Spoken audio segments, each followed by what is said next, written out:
Hello and welcome to Buncey Cast number 16, and has been a little while since I've actually done one of these, and I do have my reasonings for that. Been adjusting to a brand new work schedule alongside college and been struggling to fit in time to do these, but I've adjusted to it now. We're good to go and we're back with a bang, and I've got 3 games to discuss: Southampton, Chelsea and Leicester, and that is all, funnily enough, under the new Ranieri era. So we're going to go in strong and straight away going to jump into some statistics. So Southampton, straight away an improvement in that game.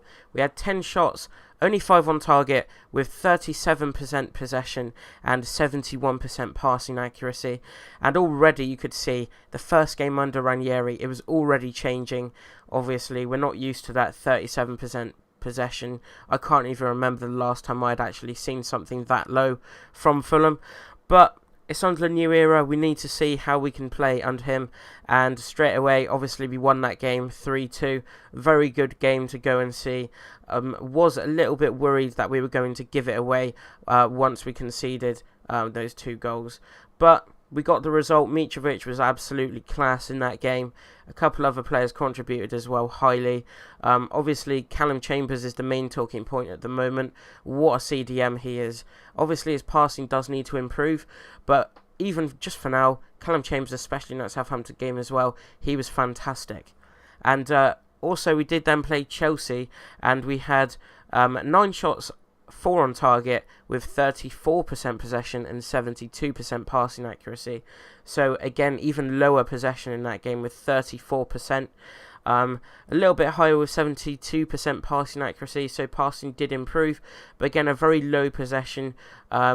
And to be honest, we didn't even play particularly bad in that game against Chelsea. We did lose 2-0, but I thought that we had pretty good performance. For a team that had only lost 1 game prior to playing us, I thought that we had a really good performance, and there are so many improvements that we are starting to see in this team since Ranieri has come in and started to make some changes. Moving on to the Leicester statistics. So we had 25 shots last night. 7 of those were on target with 45% possession, and 66% passing accuracy. So again, a little bit more possession in that game with 45%. Passing was a little bit less. Obviously, 66% is never fantastic. But 25 shots and only 7 on target, that is definitely an area we should be looking to improve. Obviously, it's just nice to see that we actually were taking more effort to actually have a pop at goal. But obviously, with only 7 on target, that is very few. To be honest, we didn't deserve to draw that game. I thought that we probably should have won it. There were so many chances we had in that game, and I do think we were the better team by an absolute mile. I think the first half was very, very even, but overall, I do think that we slightly edged them, and I think that we were quite unlucky not to get full 3 points there. But anyway, that's the statistics from the first 3 games of Ranieri's time coming into Fulham, and you can already tell the changes he's made, the setup. I mean, formation-wise, it's not really that much different, and line-up-wise isn't really that far different to what Slav was picking. Actually, very few changes have been made. I think the biggest change that shocked me so far was definitely against Leicester, putting in Kamara in the starting 11. A lot of people were predicting that Kenny was going to be dropped, but Kamara starting, not my personal preference. If we're going to play someone like that, then I would probably pick Cabano, but that's just my personal preference. Because in my opinion, Kamara isn't really a Premier League player. I think he's a substitute at best. Personally, I think obviously when he came on against Southampton, he was quite influential in that game. Obviously, when he pushed their defender off the ball, that was quite funny. But yeah, Kamara, not really a Premier League player. To be honest, I think he does have a place in the side. He will feature off of the bench. Will he start many more games? Hopefully not, because I do think we have more talent available in that position. But it will be interesting to see how Kamara does. Moving on to another point, Sergio Rico. I mean, where did he come from? Literally started off the season with Fabri, then Bettinelli, obviously 2 very talented goalkeepers. All of a sudden giving Sergio Rico a go, and he's been absolutely fantastic. I cannot see us putting out Rico for a very long time from that goalkeeping spot, because to be honest, I think he's actually maybe even in the top 5 in the Premier League at the moment. The saves he's been making, he's been absolutely phenomenal in that goalkeeping position, and I hope that he has much longer in that position. I can't see him really making too many big mistakes. Obviously, it's always very difficult as a goalkeeper when you do have a very shaky defence in front of you not to concede goals. I mean, you put Rico in that Manchester City team and suddenly 5 years' time he'll be labelled the best goalkeeper in the world. It is all about defence in front of them as well as the saves that they make. But Rico, even though he doesn't have the best defence in front of him, he does make up for it because his saves that he makes. He does make some very good ones. And looking into Tom Cairney as well, positions have been a little bit interesting. Obviously, he didn't play against Leicester, but Chelsea and Southampton. In that Southampton game, he was absolutely fantastic. And it did seem that we played him in more of a sort of like a central forward role, like just behind Mitrovic. And he was absolutely fantastic in that game. Really, really good. It suited him so much more. That's probably the best I've seen Cairney play since maybe even the Championship. And to be honest, I hope that we can play him in those sort of positions more. Against Chelsea, he was a little bit further back again. I don't know how much it suits him in the Premier League, but put him behind Mitrovic and he is a lot better. Sessegnon has definitely improved under Ranieri as well. I think that under Slavica Jokanovic in the Prem, he was definitely beginning to improve. And to be honest, I don't think it has anything to do with the manager, with his improvement. I think it's just him adjusting to the Premier League. Has nothing to do with Ranieri or Slav. But yeah, it's nice to see that Sessegnon is finally adjusting to the Prem so critics can get off his back, because he's actually been very good. I mean, look at that assist against Southampton, just fantastic. And also, interesting point of talking, Dennis Odoi, his partnership with Mawson, it looks like it's starting to come into shape a little bit, because obviously, as I'm sure you're aware, I'm not a very big Odoi fan. I would love to see him out on the right-hand side at right back. I think he'd be fantastic because he's really good at playing the ball out, and that's what you want. But I think he'd probably be better than Christian Fosu-Mensah. But obviously, we play him at centre-back. He's still small, in my opinion, too small for the role, but we're playing him there. And to be honest, he has improved in recent weeks. His partnership with Mawson, it does seem to be coming together a little bit. He hasn't been making that many errors, but it only takes one individual error sometimes, and it can lead to a goal. Obviously, you look at some say the mistake at Chelsea where he passed it to Seri. I don't know how much of Odoi's fault that was.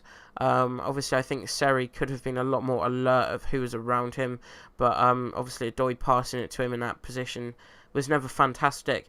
But it's one of those decisions, it's spur of the moment, there's not a lot you can really do about it. He was being put under pressure. So, Odoi, I'm not really sure. Obviously, I would much rather see Le Marchand and Mawson at the two centre-back roles, because I still think that Le Marchand has been the best centre-back we've had this season so far. But we'll see what happens. Obviously, Le Marchand at the moment is playing out at left-back. Joe Bryan is coming back from injury, so I don't know where we're going to see Le Marchand feature. I would hope it would be centre-back, but with the current partnership we got with Odoi and Mawson, will we be wanting to change things up too much? Because that was an issue we were having with Slav. Are we going to try and get some more stability?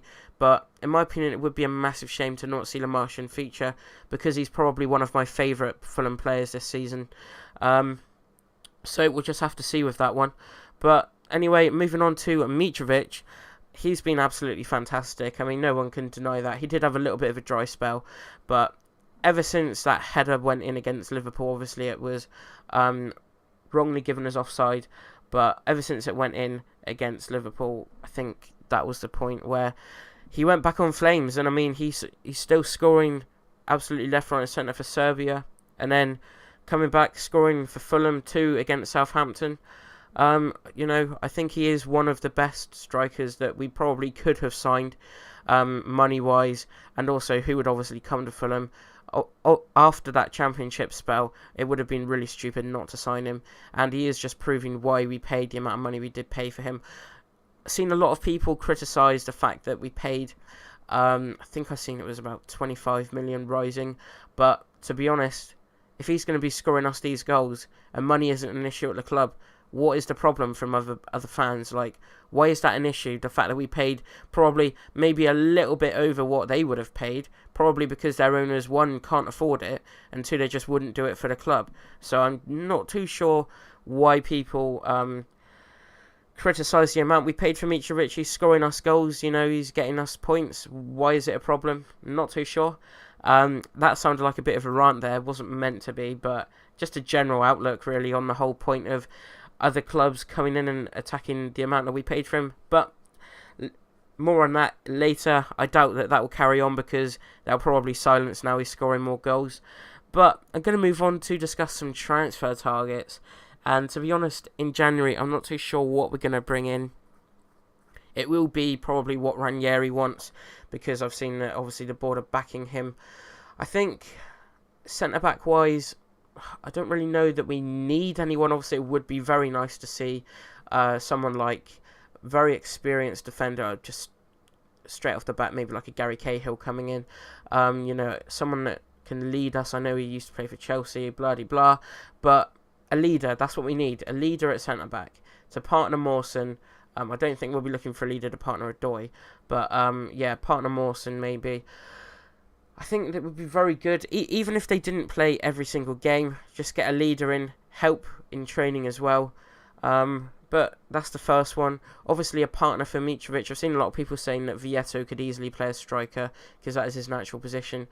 I'm not the biggest Vieto fan. I know statistically he's got one of the most assists in the Premier League, but I'm still not the biggest Vieto fan. I don't think he brings too much to the side. I would like to see him feature more, just so I could watch him more, and perhaps then I would be a fan. But at the moment, I do think that Schürrle is better, but Schürrle wouldn't suit a partnership at striker role, because he takes a long time to get to his full acceleration. So, looking at possible signings, just someone, even obviously this is just a name, Callum Wilson. I know we would never sign him because Bournemouth would be very silly to let him go, and he would cost a lot of money, I'm sure.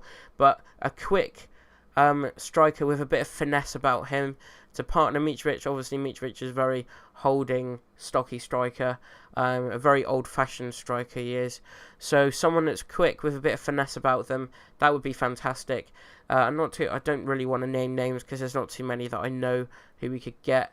Apart from that, a right back would be nice. Obviously, I don't think we would get one because we do have Fosu Mensah on loan and obviously Cyrus Christie permanently, but it would be good to get one because Fosu Mensah isn't fantastic, and well, neither is Christie really. I still stick to the point that I would like to see Adoy on the right back, but I don't think that that's going to happen anytime soon. The only other one that would be nice to see would potentially be Danny Drinkwater, but the only issue with that is obviously Chambers is really coming out of his shell now at that CDM role, and I know it's early days yet, we can't get too carried away. It could just be a fluke that he's doing okay at the moment. He could turn to utter rubbish again, but at the moment, I can't see him coming out of that role. The only improvement he needs is his passing. If he can just focus on that, get that nailed, then he will be a fantastic CDM. Obviously, we only have him until the end of the season, so we do need to be looking long-term. Perhaps if we did sign someone in January. I'm not too sure we will. It will really be a very interesting transfer window. I don't think we will actually sign anyone until near deadline day. I think we'll leave it late like we did in the summer. But will be interesting to see. So I hope you did enjoy this podcast, and the Manchester United one should be out around Wednesday next week. Visuals wise, I would obviously have done my usual setup that I've got now, but because of the setup of my recording area at the moment, I couldn't actually set that up today with the time I have to record this. But that should be back for the Man United game, hopefully. So hope you have a good rest of your week. Thank you very much for listening, and goodbye for now. Woo!